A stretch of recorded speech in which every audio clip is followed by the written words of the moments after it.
sana pinahirap sa iyo ang aking pera.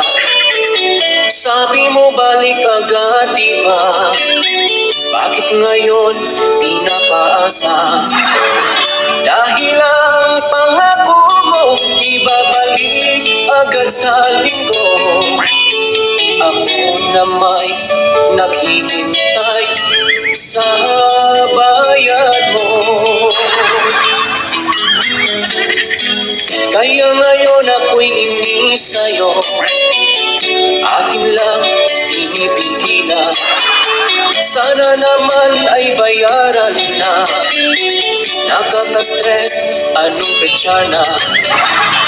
Dahil dyan sa utang mo, nag-iipit tuloy ako. Hanggang kailan magtitiis, balik mo na, kailangan ko. Ano ang gagawin sa utang mo sa akin? Bayad-bayad din, ako'y wag mong gigilin. Sana'y unawain, pasensya'y huwag sagarin.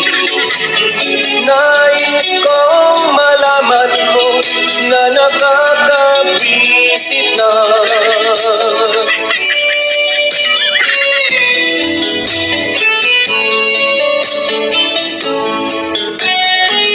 Hindi ko na sana pinahirap sa iyo ang aking pera. Sabi mo balik agad, diba? Bakit ngayon di napaasa? Dahil ang pangako mo ibabalik agad sa linggo. Ako na may naghihintay sa